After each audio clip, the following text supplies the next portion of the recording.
Once upon a time, in a land where the sky was always a polite shade of blue and the grass was trimmed with nail scissors, lived a man named Silas. Silas lived in the kingdom of the Unbroken.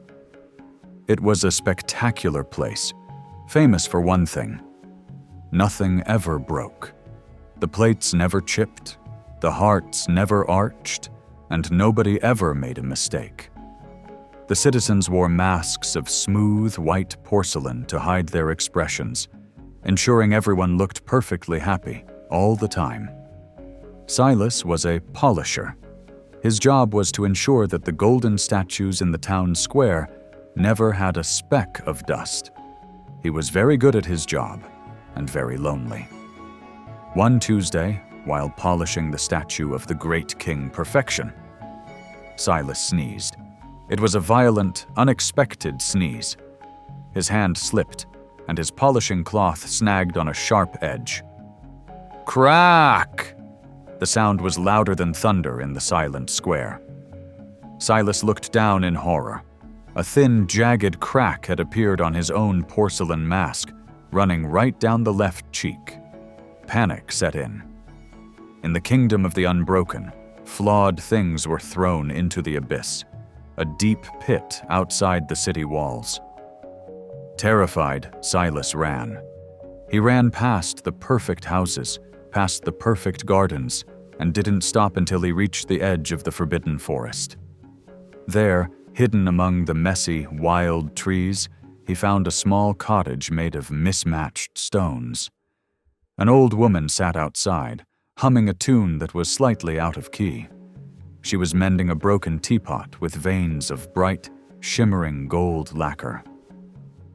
"You're broken," Silas whispered, pointing to the teapot. "No, child," the woman smiled, her face wrinkled and maskless. "I am mending. There is a difference." She beckoned him closer. "In your kingdom, you throw things away when they crack. Here we fill the cracks with gold. We believe that the piece becomes more beautiful for having been broken. It has a history now. It has a story." Silas touched the crack on his mask. "I am afraid they won't love me if I am not perfect." "Those who only love your mask do not love you," the old woman said softly. She took a small brush dipped in gold paint and reached for his face. "Let us make your history visible."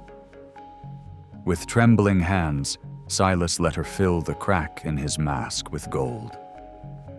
When he looked in the mirror, he didn't look perfect. He looked distinct. He looked real. Silas returned to the kingdom. People gasped when they saw the golden scar on his face. The guards raised their spears, but then a strange thing happened. A woman in the crowd, tired of holding her breath, let out a sigh so deep it cracked her own mask. Then a child laughed so hard he chipped his chin. Instead of running, they looked at Silas.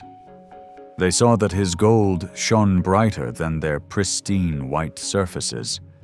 One by one, the citizens took off their masks or painted their cracks with colors.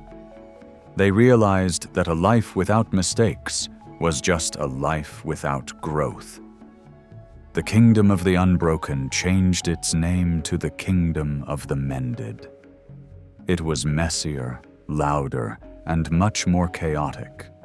But for the first time, the people were truly free, living happily ever after.